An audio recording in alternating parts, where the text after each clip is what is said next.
ouvir a vida, a palavra do Senhor, lá no livro de Filipenses, no capítulo 2. Só mais um pouquinho para a gente ler só o texto, tá? E a gente já vai poder sentar.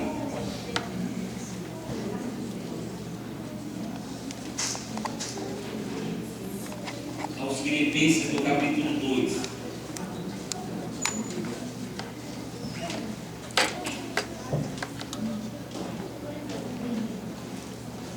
Aqui os versículos 1 até o 18. Aos Filipenses, no capítulo 2,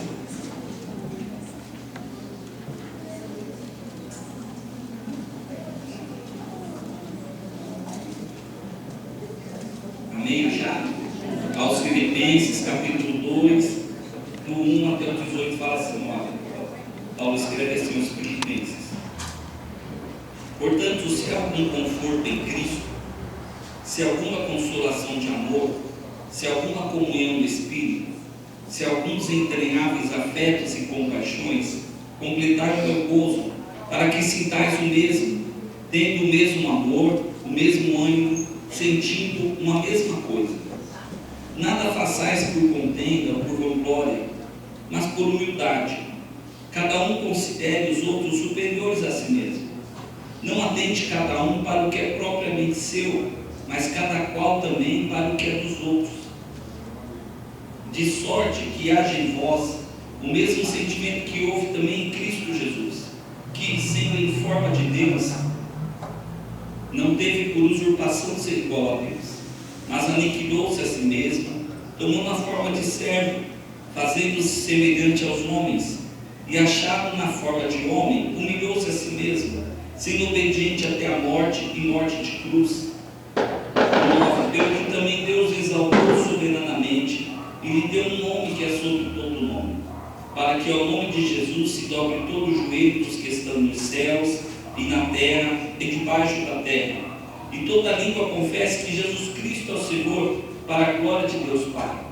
De sorte que, meus amados, assim como sempre obedecestes, não só na minha presença, mas muito mais agora na minha ausência, assim também operai a vossa salvação com temor e tremor. Porque Deus é o que opera em vós tanto o querer como o efetuar, segundo a sua boa vontade. Fazei todas as coisas sem murmurações nem contendas, para que sejais irrepreensíveis e sinceros, filhos de Deus inculpáveis, no meio de uma geração corrompida e perversa, entre a qual resplandeceis como astros no mundo, retendo a palavra da vida, para que no dia de Cristo possa gloriar-me de não ter corrido nem trabalhado em vão, e ainda que seja oferecido por libação sobre o sacrifício e serviço da vossa fé, folgue e regozijo com todos vós. E no 18 ele fala assim: vós também regozijai-vos e alegrai-vos comigo por isto mesmo. Amém? Os irmãos podem se assentar. Esse texto da palavra de Deus e essa orientação que Paulo de alguma forma manda para a igreja, é uma orientação que ele está falando alguma coisa sobre serviço, está falando sobre servir ao Senhor, e ele dá como exemplo de serviço ao Senhor, ele dá o Senhor Jesus Cristo como exemplo. Ele fala assim no 5, né, ele fala assim, de sorte que haja em vós o mesmo sentimento que houve em Cristo Jesus. Então ele está falando assim: quando vocês estiverem trabalhando, fazendo alguma coisa ao Senhor Jesus Cristo, vocês façam o mesmo sentimento que teve em Cristo Jesus, né? Que sendo em forma de Deus, ele não teve por usurpação ser igual a Deus, mas aniquilou-se a si mesmo, tomando a forma de servo, fazendo semelhante aos homens. Ele fala que quando Cristo vai servir e fazer a obra e realizar a obra do reino, e para aquilo que ele foi enviado, ele fala que ele vai se humilhando. Ele fala que ele vai se despojando, né? A primeira coisa que ele faz é se despojar de ser igual a Deus. E aí ele se despoja dessa condição de ser igual a Deus e vem servir. Mas o que a gente quer falar com a igreja, com os irmãos, que eu estou colocando no nosso coração para falar, é que qual que é o objetivo da obra? A pergunta aqui que a gente tem que ter é o seguinte: qual que é o objetivo da obra? Qual que é o objetivo do que nós fazemos? Qual que é o propósito disso? Qual que é o motivo da gente aceitar Jesus como nosso Salvador? Qual que é o motivo da gente descer o batismo nas águas? Qual que é o batismo de a gente não compactuar mais com as coisas dessa vida, com os pecados, com coisas que até de manhã a gente estava conversando, coisas que às vezes a Bíblia até fala que a gente pode fazer, mas a gente não faz em benefício de outro. É isso que acaba acontecendo, né? Paulo fala assim: todas as coisas me são lícitas, mas nem todas as coisas me convêm, né? Então a gente está falando de manhã de bebida, fala, mas se eu beber um cálice de vinho é um pecado? Eu acho que não, porque a gente não se embriaga. Eu imagino, não sei, tá, irmãos? Não estou falando se é certo ou errado, eu não quero que vocês façam interpretação da minha fala se é certo ou errado, mas o ponto é assim: às vezes você não faz isso, e a igreja por muitos anos falou assim: não é para beber, porque muita gente saiu do alcoolismo e eram alcoólatras. E aí o camarada se converte e vem para a igreja fala assim: não, vamos tomar uma. Daqui a pouco ele volta de novo. Então já corta esse negócio logo e vamos parar por aí, porque ele vai pôr em risco algo que é muito maior, que é a salvação da alma dele, que é a vida que é gerada em Cristo por ele. E quando a gente se transforma em igreja, e quando a gente abre mão de algumas coisas, quando a gente, no domingo à noite, a gente veste a roupa e vem para o culto, né? As pessoas estão lá tudo, né? A Anchieta está cheia de imigrantes que foram para a praia, né? O pessoal foi para a piscina, né? Olhando os vestidos paletó para limpar coisa, e o cara de bermudinha lá, tomando um refresco. É uma contradição enorme nesse calor. A água deve estar quentinha, né? 5 horas da tarde. O negócio lá deve estar bom mesmo, né? Aí você fala assim: não, mas eu vou para a igreja. Eu vou para a igreja. Eu vou outro horário na piscina. Eu vou 3 horas da tarde, aí fica até as 4 e dá tempo de eu vir para o culto. Por que a gente renuncia? Qual é o ponto que faz a gente vir aqui? Hoje é culto de Santa Ceia, inclusive, né? Mas a gente abre mão. Na quinta-feira a gente sai correndo do trabalho, não vai para casa descansar, ou vai para a academia, ou a gente vai fazer pedal, ou vai fazer sabe Deus o quê? A gente vem para a casa do Senhor e vem receber uma palavra que alimenta a nossa fé. Mas qual que é o ponto de tudo isso? Quando a gente lê esse texto aqui que Paulo fala de Filipenses, que ele está falando de serviço, de obra, e quando ele usa Jesus Cristo como exemplo disso, ele fala assim: olha, ele foi se renunciando, e ele fala sobre humildade, e ele fala sobre, ele fala aqui que a gente considera um superior ao outro. Ele começa a falar de obra, ele começa a falar assim: começa a se despojar de você mesmo, começa a se esvaziar de você. Vocês que estão fazendo a obra em Filipos, comecem a se esvaziar de vocês, dos seus desejos, talvez do teu ego, da tua vaidade. Seja humilde, para de arrogância, começa a tratar as pessoas com humildade, trata as pessoas melhores do que você, não com soberba, com arrogância. Ele está dando um caminho de a gente se desfazer, porque se a gente for fazer as coisas colocando mérito para quem você está fazendo, a gente não faz nada para ninguém. Porque se a gente for fazer alguma coisa por uma criança e a gente fala assim: mas essa criança está assim largada porque o pai não viu, a gente nunca vai dar uma oferta para uma criança, um dinheirinho para comer, porque a gente achou culpado. Se a gente parar de ajudar a fazer ação social e a gente começar a falar assim: não, mas isso é um trabalho do governo, porque afinal de contas eu pago imposto, quem deveria dar cesta básica é o governo, não eu. Se a gente começar a colocar áreas, colocar prerrogativas para a gente servir, ou para a gente ser crente, ou para a gente herdar a salvação na vida eterna, daqui a pouco a gente está distante de Cristo e o fundamento da obra se perdeu. E a gente parece que vai passando os dias, a gente vai perdendo a dimensão dessas coisas, a gente vai perdendo a dimensão do que é a obra redentora. Vai perdendo a dimensão do que é o Evangelho de Cristo. Talvez a gente vai perdendo a dimensão da grandeza do Deus que nós servimos e da tua soberania. Talvez a gente comece a criar as nossas prerrogativas e talvez a gente nem acredite mais na eficácia do sangue de Jesus. Porque a gente vai criando, a Bíblia fala que o homem cria meios para se salvar. Ontem a irmã Dulce foi canonizada santa. E a obra que ela fez, Ela fez uma boa obra. Ninguém pode falar que foi diferente. Independente dela ser cristã ou não, evangélica ou não, eu não sei qual que é a religião dela, o que ela faz, eu acho que é católica, né? Enfim. Mas eu penso o seguinte, ela fez alguma coisa boa. Mas que não dá uma prerrogativa dela de falar que ela é cristã. Porque o santo que ela viu agora é um santo que vai gerar uma idolatria, que é uma idolatria que afasta as pessoas de Deus. Porque Deus não compartilha de idolatria. O homem cria meios para se salvar.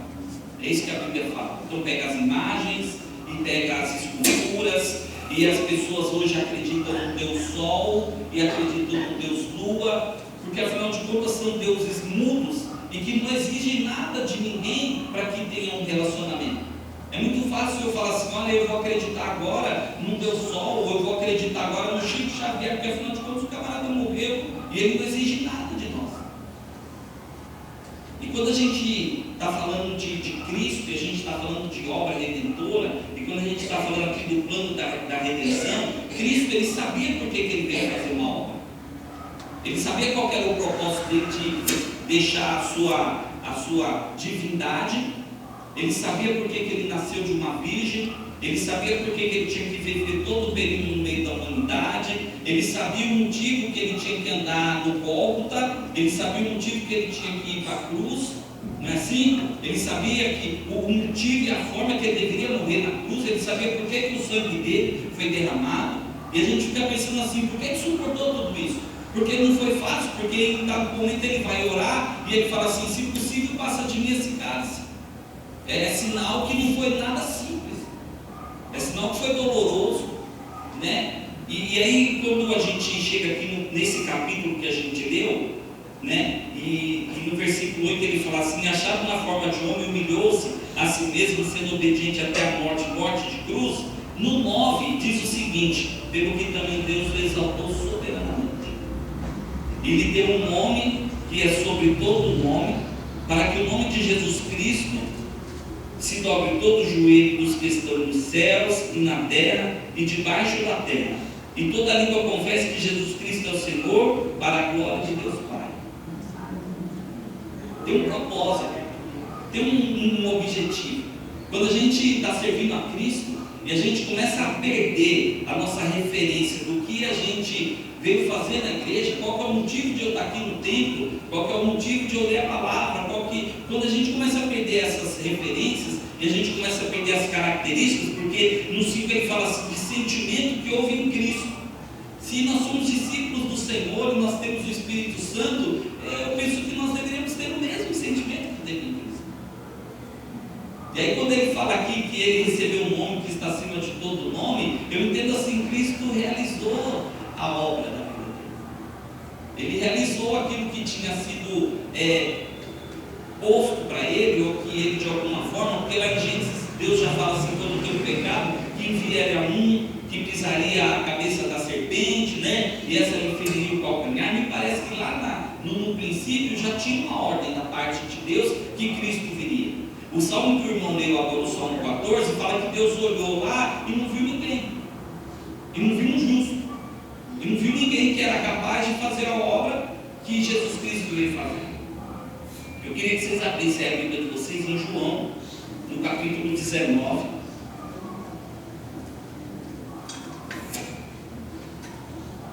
João 19, é o Evangelho de João, né?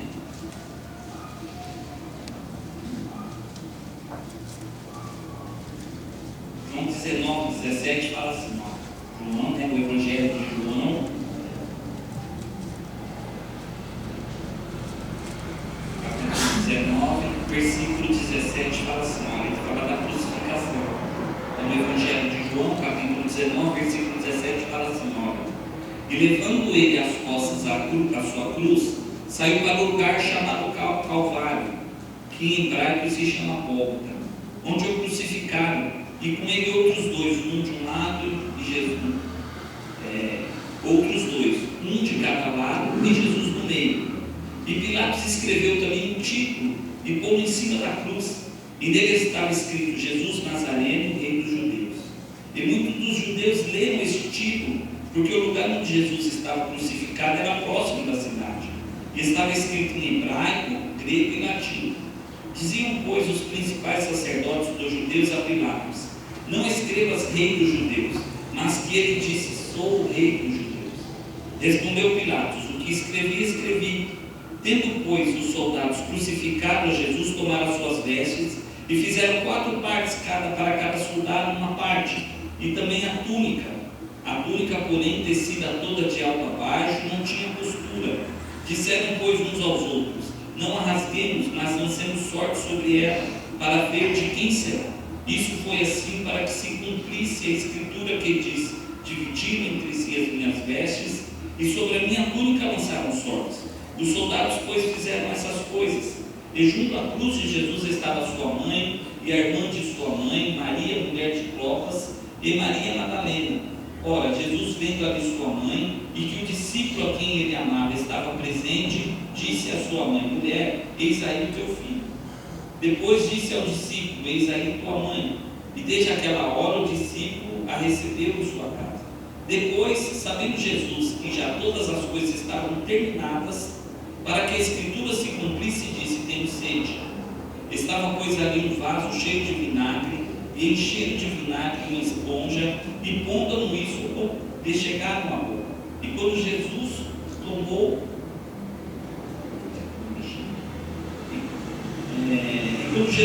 o vinagre, disse: está consumado. E, inclinando a cabeça, entregou o Espírito. Quando a gente lê esse texto, e aí ele está falando aqui da crucificação do Senhor Jesus Cristo, que ele vai até o Gólgota, eu fico pensando assim, sabe, ela dá uma riqueza de instruções, e vai falando de coisas que ele vai falando assim, para que se cumprisse a Escritura. Quer dizer, Jesus está com uma cruz nas costas, ele está com uma coroa que está fazendo zombaria da vida dele, que está falando assim: olha aí, ele falou que é o rei dos judeus, bota uma coroa de espinho na cabeça dele. Ele está sendo zombado, né? Os homens que eram os religiosos estão apoiando isso. Ele está sofrendo de dores, ele sabe que ainda não é o fim, mas me parece que tudo que vai sendo feito aqui, e tudo que ele vai fazendo, é para cumprir o que está escrito na Escritura. Não é de qualquer jeito. Não foi simplesmente ele falou assim: bom, eu vou lá para o madeiro e vocês me furam e vai derramar o sangue e está tudo resolvido. Não é isso, tem uma forma de fazer. Tem uma forma, porque a Escritura vem se cumprindo. Ele fala assim: olha, as suas vestes não foram repartidas porque tinha que se cumprir a Escritura. Quando ele está lá na cruz, fala assim, e para que se cumprisse a Escritura, ele fala que teve sede. No momento que ele está na cruz para morrer, ele olha para a mãe dele e fala assim: mulher, eis aí o teu filho, menino, eis aí tua mulher. Irmãos, ele está sofrendo dores, ele está padecendo pela humanidade, o fardo da culpa e de tudo isso que estava sobre ele, mas ele tem riqueza de detalhes que estava dentro do propósito, do objetivo, do que ele tinha que realizar. E com todo esse sofrimento, eu fico pensando que ele ainda está delegando coisas. Ele ainda está na cruz, e aí diz que o outro que está do lado, lá, os dois bandidos, e aí um fala para o outro assim: tira a gente daí, você não é o Cristo. E o outro fala assim: não, a gente está, ele nem merecia estar aqui. Aí ele fala assim: Senhor, lembra-te de mim quando entrares no teu reino. E Jesus falou: hoje mesmo estará no paraíso. Até na cruz, com todo o sofrimento, com aquele monte de chicotada que ele levou, com o sangue derramado, com aquela coroa de espinho, ele está gerando vida. Louvado seja o nome do Senhor. O propósito de Cristo e o propósito nosso é vida, irmãos. Louvado seja Deus. É gerar vida. A gente olha a riqueza de detalhes e eu fico pensando assim: por que para Cristo teve tantos detalhes para ele cumprir o que estava na Escritura? Qual que é o motivo de tudo isso? Eu não sei qual que é, irmãos. Eu sei que tinha que ser cumprido.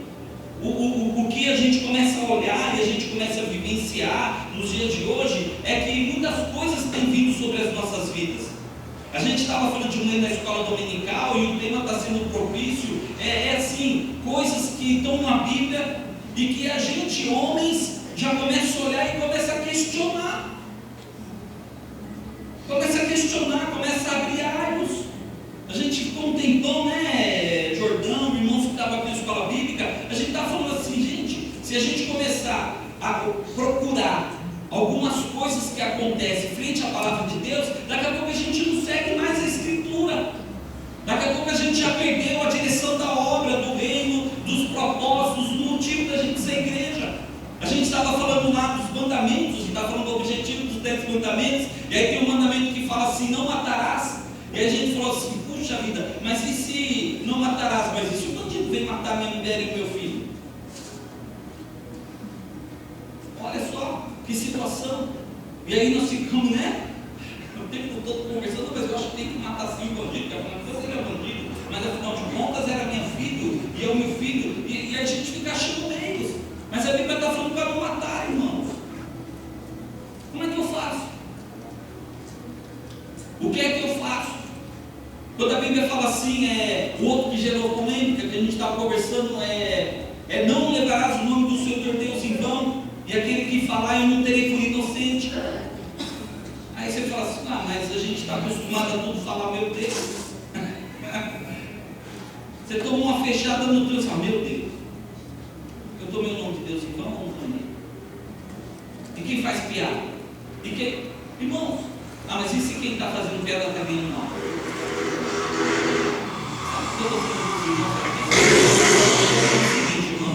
E a gente tem que achar o nosso objetivo de ser crente. A gente tem que voltar na nossa origem, né? Em Apocalipse, o tempo todo fala o seguinte: lembra de onde caíste, porque senão virei a ti. Lembra-te de onde caíste, senão virei a ti. Quando a gente olha as 7 cartas das 7 igrejas no Apocalipse, que foi escrito lá, 40 anos depois de Cristo, no ano 80, já tinha igreja de 7, a maioria já tinha problema.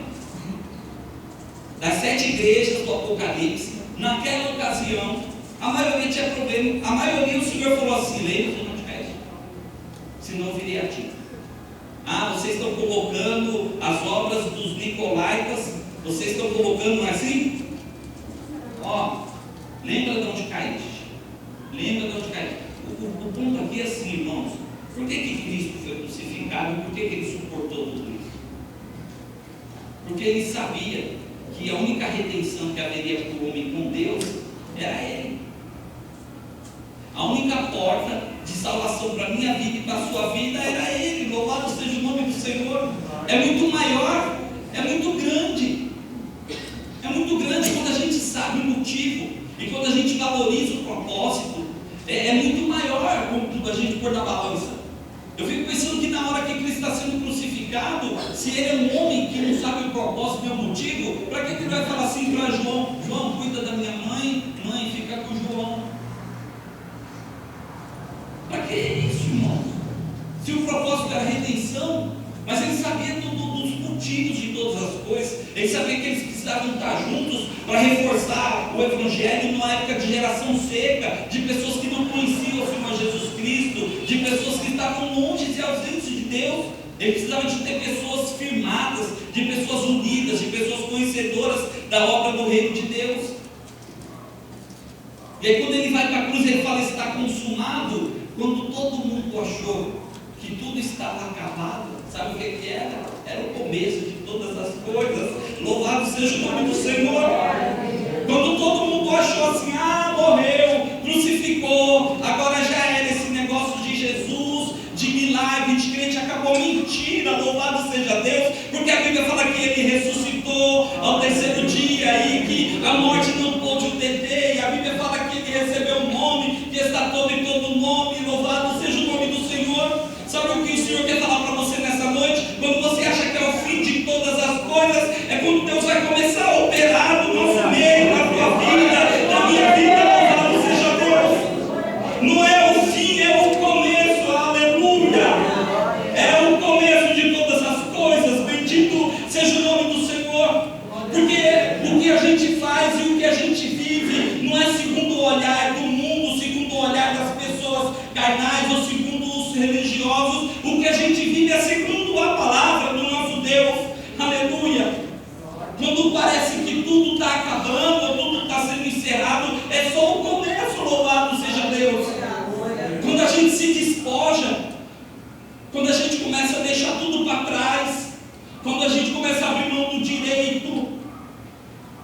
Quando a gente para de questionar, louvado seja Deus. Quando a gente se rende a falar assim, o que é para eu fazer? Ah, mas é dolorido isso que eu vou ter que fazer, mas eu vou fazer porque eu estou obedecendo a tua ordem, porque eu sei que isso daqui é só o meio das coisas, mas o fim é a minha eternidade ao lado do meu Senhor. Aí nada disso tem peso e tem valor, louvado seja Deus. A balança fica muito boa, irmãos, quando a gente sabe qual que é o fim, qual que é o propósito de todas as coisas. Fica muito pequeno obedecer, porque o fim é muito maior. Quando eu fico pensando Cristo com toda essa riqueza, com toda a sua grandeza, ele começa a deixar para lá. Ele é afrontado por soldados. E aí o Pedro vai lá e machuca o soldado e fala assim: não é isso não, meu filho. Não é obra de carne não é obra de homem, isso daqui não, isso daqui é obra do reino dos céus. Isso daqui é muito além. Bota a orelha dele lá de novo, porque não é para isso que eu vim, para fazer justiça com espada. Eu vim aqui para ser a justiça da igreja, a justiça daqueles que creem no meu nome. Louvado seja Deus. Não é justiça de homem. Quando a gente está esperando justiça de homem, nós tiramos os nossos olhos do Senhor. Nós começamos a achar que Ele não é mais soberano. Ele é soberano, irmãos. Ele recebeu um nome que está sobre todo o nome. Ele fala que nós somos propriedade peculiar dele. Foi isso que a gente aprendeu na escola bíblica, pela sua palavra essa semana, ou nas últimas semanas, que a gente decidiu seguir os teus mandamentos para nos tornarmos propriedade peculiar dele. Louvado seja Deus. Eu não sei o que isso representa para vocês, mas para mim ser propriedade peculiar do Senhor é estar sob suas asas, é saber que Ele está fazendo justiça, é sabendo que Ele vai me dar o pão de cada dia, é sabendo que Ele é poderoso para dar saúde, é saber que Ele tem uma eternidade para mim guardada no céu. É muito maior. É muito maior. E aí quando a gente vê essa obra redentora, o ponto é de que maneira que eu estou enxergando tudo isso ao passar dos anos. Todo ano eu venho aqui todo segundo domingo do mês participar da ceia. E em que momento que eu estou pensando o que é que eu venho fazer aqui na ceia? O que é que eu vim fazer na ceia? É porque eu fui orientado pelo pastor que em culto de ceia eu não posso faltar. O que é que eu vim fazer no culto de ceia, irmão? Sabe o que a Bíblia fala? A gente veio relembrar a morte do Senhor. A gente veio relembrar do poder do teu sangue, louvado seja Deus, do sangue que foi vertido por mim e por você na cruz. Sabe por que nós participamos do pão? Porque Ele é o pão da vida. Aleluia, é o pão que me dá vida e que dá vida para vocês. É diferente. Tem momentos da nossa vida cristã, ou eu acho que hoje, diante dos desafios, eu acho que em todo tempo a gente tem que repensar. Em todo tempo a gente tem que se aprofundar e falar assim: o que é que eu estou fazendo? O que é que eu estou fazendo? Os meninos se batizaram aqui. O que é que vocês fizeram quando desceram as águas do batismo? Quando aceitaram Cristo como Salvador? Quando sentam na mesa? Por um acaso vocês estão reconhecendo que vocês servem um Deus soberano? Um Deus que é o Criador dos céus, da terra, do mar, de tudo que neles há? Aí quando vocês vão para a escola, será que não vale a pena falar para a amiguinha assim: eu não vou participar disso não, porque eu sirvo um Deus que é muito maior do que essas coisas? Essa que é a nossa realidade. O que a gente tem, o que nos foi concedido, é muito maior do que o que o mundo tem para nos oferecer, do que é o que a nossa carne faz a gente padecer. É muito maior. Então quando a gente lê aqui, eu queria que vocês, a gente folheasse aí João 20, só vira uma página aí, do 1 ao 18.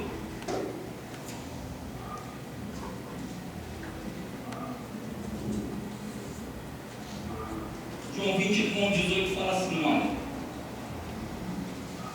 E no primeiro dia da semana, Maria Madalena sepulcro de madrugada, sendo ainda escuro, e viu a pedra tirada do sepulcro.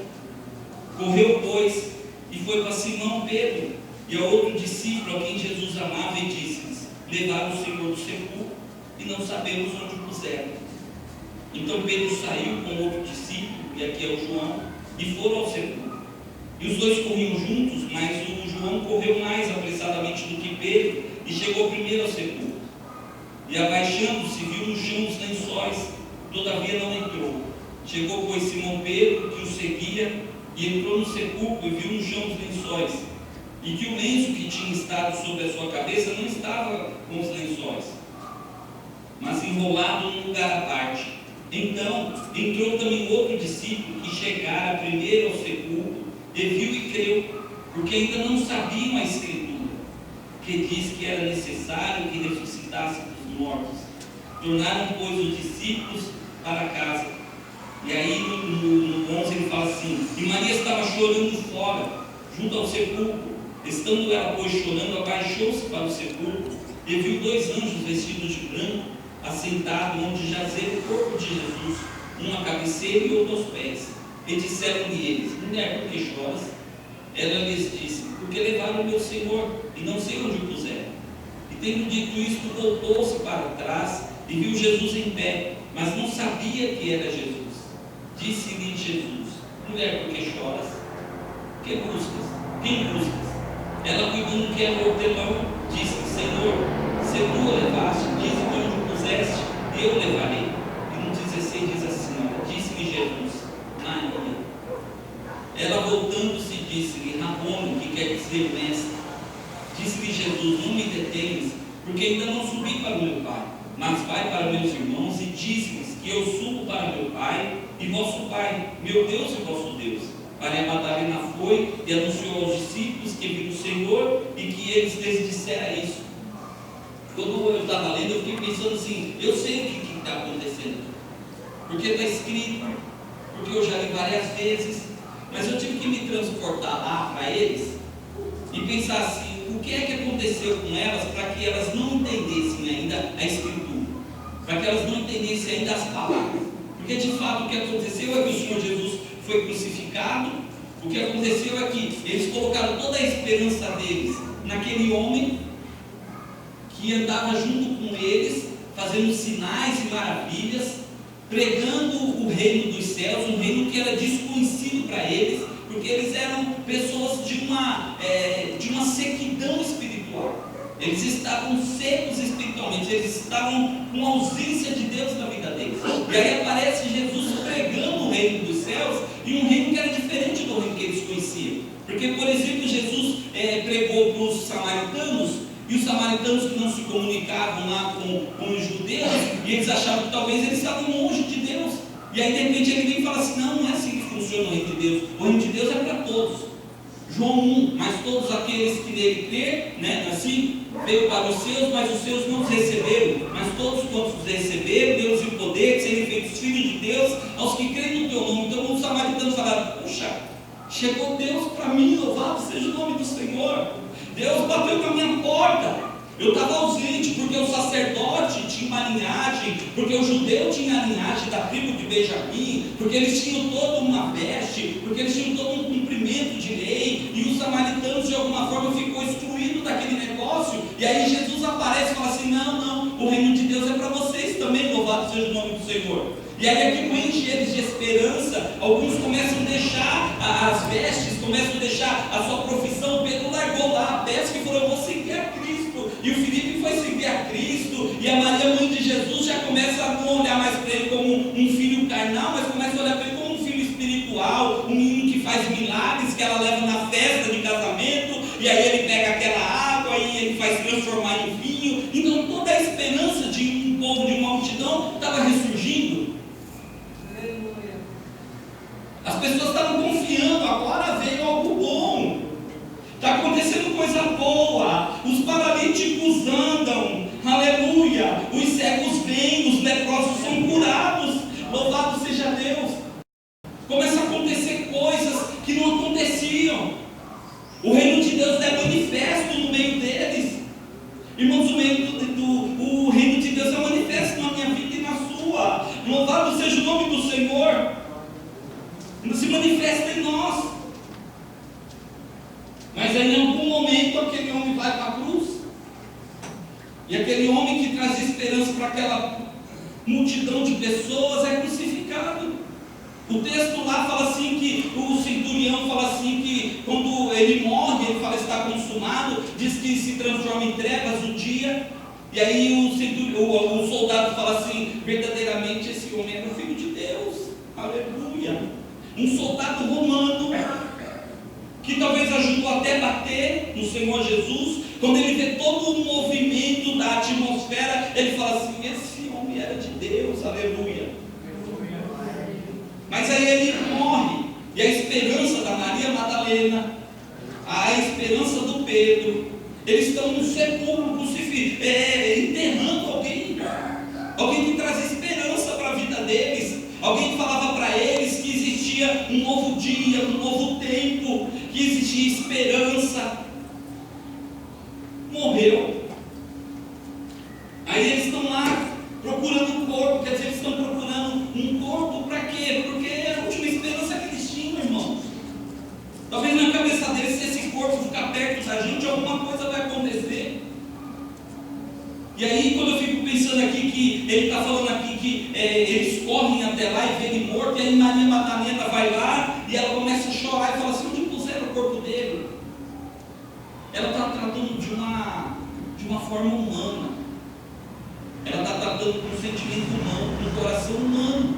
Ela está atrás de um corpo, igual quando a gente vai num enterro e vê um corpo ali. E talvez chora porque a esperança se foi, porque o pai já morreu, meu pai morreu, ele me ajudava. Ou porque o filho se foi e minha esperança era que ele fosse ser alguém. Está tratando da forma humana. Mas o diferencial aqui dela, irmãos, é porque é quando Jesus fala para ela assim, Maria. Ela escuta aquela voz e ela conhece a voz do Senhor, louvado seja Deus. Ele não falou assim, eu sou Jesus, ele só falou Maria, e automaticamente ela reconhece a voz do Senhor e fala, mestre, Rabone. Sabe o que vai fazer diferença na nossa vida? Conhecer a voz do mestre, conhecer a voz do Senhor em dias difíceis, em dias de coisas humanas, em dias de coisas terrenas, aflições, tribulações, em tudo isso a gente vai falar assim, Senhor, e ele vai falar assim, Tércio, ele vai falar assim, Nils, aí você vai falar, olha, é o meu Senhor, aleluia, é o mestre que está falando comigo, esse negócio aqui não é mais carnal, isso aqui é espiritual, isso daqui é do alto, louvado seja Deus, não é coisa de homem, isso daqui é coisa de Deus, aleluia, porque é uma voz diferente, não é uma voz comum. A voz de Deus é uma voz diferente, que fala do meu coração e do teu coração, através do Espírito Santo que habita em nós. A obra é grande, louvado seja Deus. Aquilo que você tem, meu irmão e minha irmã, e que nós temos é muito maior, aleluia. É a voz do Deus Todo-Poderoso que habita em mim e habita em você, e que nos instrui, e que fala como tem que fazer, como tem que ser. Nós somos propriedades intelectuais, propriedades, como é que fala? Propriedade exclusiva. É muito maior. Quando ele fala assim, Maria, ela fala assim, mestre. Eu fico pensando assim, eu queria ouvir a voz todo dia do Senhor e reconhecer. Porque tem dias de aflições que a gente passa, que a gente não reconhece mais a voz do Senhor. Tem dias que a gente passa situações e aflições que a gente acha que o Senhor está muito longe de nós. A gente acha que o Senhor está longe, está lá nos céus. A voz do Senhor está nítida no teu coração nessa noite, louvado seja Deus. Quando nós viemos à casa de oração, o propósito da gente estar aqui é a gente receber a palavra, é a gente orar, é a gente adorar, e a gente sair daqui com o nosso ouvido refinado, para que a hora que o Senhor falar no nosso coração e na nossa mente, na segunda-feira de manhã a gente está pronto e fala, olha, essa é a voz do mestre, louvado seja Deus, essa é a voz do mestre. Mudou a perspectiva.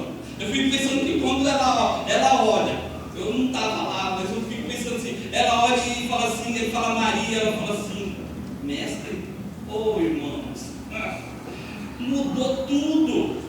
Tudo que estava perdido, tudo que estava enterrado, o sepulcro, aqueles lenços, as mirras, as coisas que eles levaram, que era para sepultar, quando ela escuta a voz do mestre, aquilo ali agora é vida, aquilo muda a sentença. E ela sai correndo para os discípulos e fala assim, o mestre não está morto, mas ele ressuscitou, aleluia. Ele ressuscitou, meu irmão, minha irmã, ele está vivo, ele continua sendo Deus e Senhor. A obra redentora continua aí, à nossa disposição. Ele continua, irmão, sendo Deus, ele continua sendo o Senhor das nossas vidas, ele continua falando aos nossos corações. O que é que está tirando a tua esperança? O que é que você acha que morreu e está sendo sepultado? Porque o Senhor quer dar vida nessa noite, louvado seja. O Senhor quer dar vida. Louvado seja o nome do Senhor. Glória a Deus, Jesus. Tem sonhos que às vezes a gente enterrou e sepultou, porque a gente está olhando numa ótica igual a da Maria, igual dos discípulos, morreu, agora vamos botar lá no sepulcro, agora vamos fazer todo aquele movimento de enterro, e aí vai passar lá as birras e vai colocar os lenços. Talvez você está enterrando o sonho porque alguma coisa tirou a sua expectativa de vida. Sabe de uma coisa? Não acabou nada, não. Louvado seja o nome do Senhor. Onde você está achando que acabou, está só começando. Louvado seja Deus, é só o princípio. É só o princípio, louvado seja Deus. Quem dá basta nas coisas é o Senhor, Deus Todo-Poderoso. Não é eu que dou basta nas coisas, não. Quem dá basta e põe fim ou põe começo nas coisas é o Deus a quem nós servimos. Ele continua sendo soberano. É Ele que recebeu todo o poder nos céus, na terra, no mar. Vai além. Eu fico pensando que a Maria corre lá e vai falar para os discípulos assim, olha, eu vi o meu Senhor. E os discípulos estão lá reunidos, e aí fala assim, eu vi o Senhor. E aí o Tomé aparece lá, que andou com ele, vendo tudo aquilo e fala assim, pois é, se não vê a marca na mão, se não vê o furo aqui, eu não vejo. Não há nada incrédulo. Fui pensando na paciência do Senhor, porque Ele é onisciente. O primeiro que duvidou foi o discípulo que andava com ele. Se eu não ver, se eu fosse Jesus, eu ia entrar lá e ia falar, Pai, seja convosco, menos com Tomé. Vai falar, incrédulo, andei tantos anos com você, andei tantos anos com esse camarada fazendo sinais, milagres e maravilha, e agora ele é o primeiro. Quer dizer, o time está só com 11 porque o Judas morreu. E ainda veio o Tomé duvidar e falar no meio dos outros, ainda é capaz de levar uma parte ainda de incrédulo.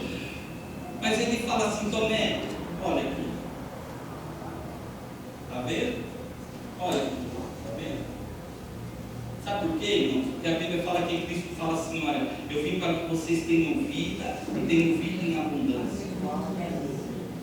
O diabo veio matar, roubar e destruir, mas eu vim para que vocês tenham vida e tenham em abundância.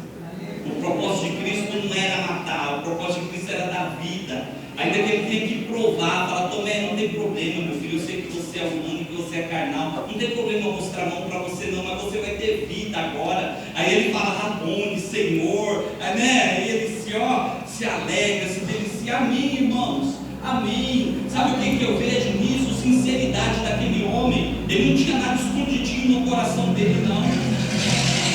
Ele não pegou carona na fé do Pedro, na fé da Maria. Ele foi honesto. Ele foi sincero, e Deus viu a sinceridade do coração dele. Ele falou assim, eu não estou acreditando nisso. Tem horas que a gente tem que orar e falar assim, olha Senhor, o Senhor tem muitas promessas para a minha vida, mas sinceramente meus olhos não estão conseguindo ver nada disso. Se for do teu agrado, me dá um sinal.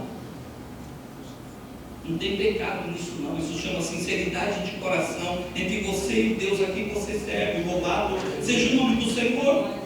Pede um sinal. O Gideão pediu, irmãos. Se o Tomé já foi desse problema, imagina o Gideão.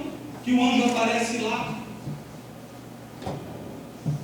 Não é assim? Desce lá e fala assim, homem agraciado de Deus, homem abençoado. Ele fala assim, eu não sou nada de Deus não, meu filho, eu estou no vale, malhando trigo, com medo dos medianitas, do povo me saquear. Ele não acredita nem no anjo. E ele é sincero. E aí Deus fala que tem uma obra para ele. E aí ele está achando que os recursos são 3.000 homens, 5.000 homens. E Deus vira e fala assim, não, é com 300 que você vai fazer.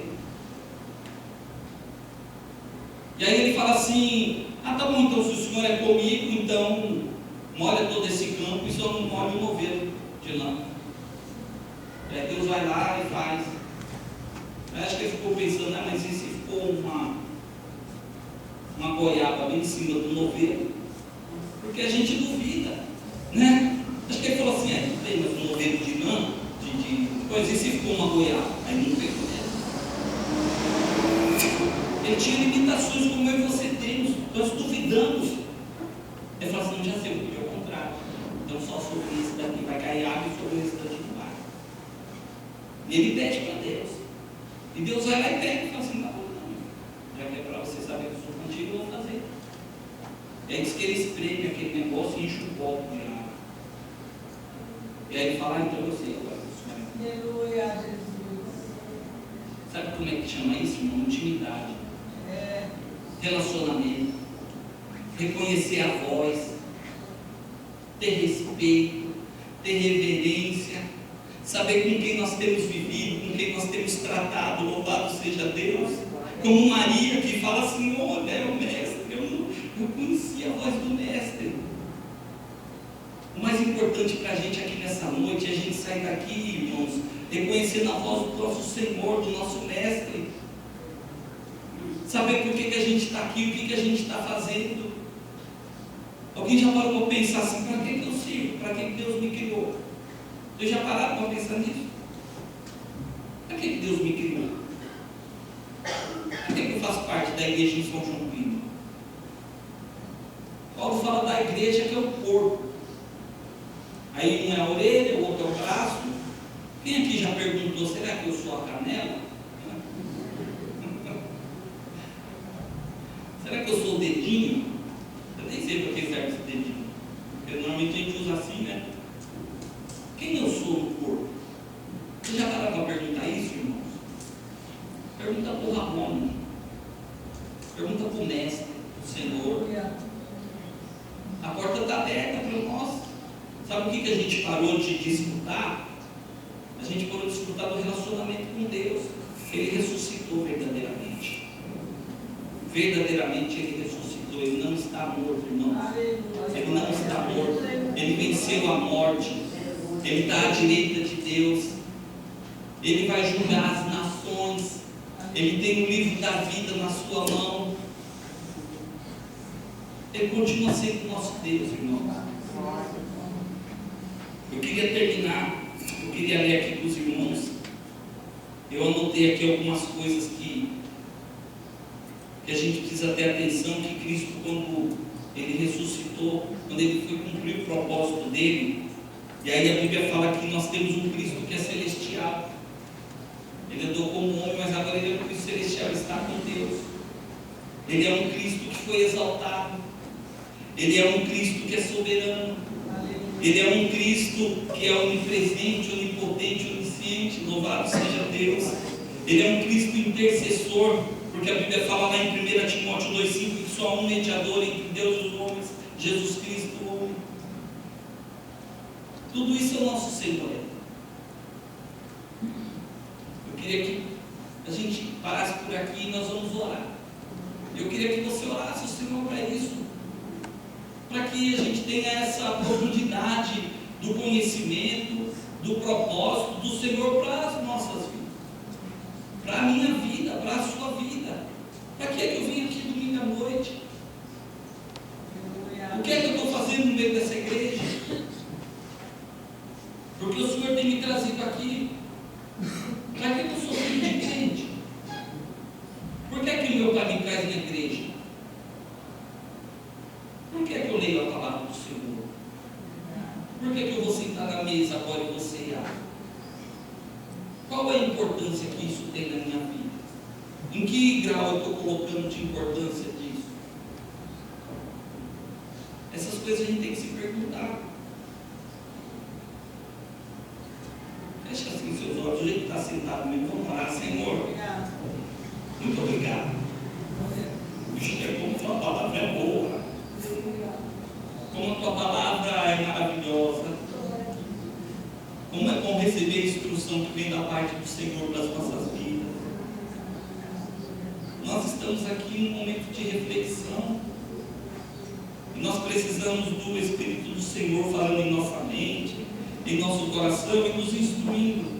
Nós precisamos nessa noite de reconhecer a tua voz como Maria, que estava tudo perdido para ela, que a esperança tinha caído por terra, e aí o Senhor se apresenta para ela e chama ela: oi Maria, eu não morri, eu ressuscitei, e os sonhos dela são renascidos. E o Senhor tem que renascer sonhos para nós aqui nessa noite. Nós pedimos que os sonhos que estão mortos, os sonhos que estão perdidos em nossa mente, em nosso coração, que o Senhor venha nos ressuscitar nessa noite. Nós continuamos sendo a tua igreja e nós continuamos com o propósito de, enquanto estivermos aqui na terra, vidas serem alcançadas através das nossas vidas. Louvado seja o nome do Senhor. A igreja continua sendo instrumento de salvação de pessoas, de homens e de mulheres. E o Senhor tem poder para usar as nossas vidas e que vidas sejam alcançadas, sejam transformadas através das nossas vidas. Nós continuamos acreditando no Teu reino, nós continuamos acreditando que nós vamos receber um corpo incorruptível e incontaminável. Nós vamos lutar contra o pecado, contra o engano, contra a mentira, contra as ciladas do diabo. Nós sabemos que tudo tem um fim e o Senhor já determinou o fim dessas coisas. Nos dá forças para continuarmos a nossa jornada, a nossa carreira. Nos dá, Senhor, capacidade. Seja o Senhor a nossa fortaleza, o nosso refúgio, o nosso lugar forte, o nosso esconderijo. Que a bênção do Senhor seja otorgada sobre cada um de nós. Que saiamos daqui com uma palavra ardendo em nossos corações, com a chama da Tua presença ardendo em nossos corações, Senhor. É o que nós oramos nesta hora. Nós pedimos e Te agradecemos por tudo, em nome do Teu Filho Jesus, que vive e reina para sempre. Amém. Louvado seja Deus. Amém. Amém, meus irmãos. Que Deus abençoe os irmãos. Nós vamos passar agora para o momento da celebração da Santa Ceia, né? Então eu queria pedir para os irmãos os oficiais, né, que estão na escala que vem para frente. O pastor Adalberto também vai estar aqui, né, pastor? Bem-vindo ao Rei da Glória. Aleluia. Pedir para os irmãos, parem para pensar, como é que vai ser essa ceia para você? Quem é que está sentado na mesa com você nessa noite? Louvado seja o nome do Senhor. Quem é que vai sentar com você nessa ceia, irmãos? Só tem uma pessoa que não pode faltar na ceia. Essa pessoa chama-se Senhor Jesus Cristo, Rei dos Reis, Senhor dos Senhores. Ele não vai faltar. Ele vai sentar comigo e com você e nós vamos ceiar juntos. Aleluia.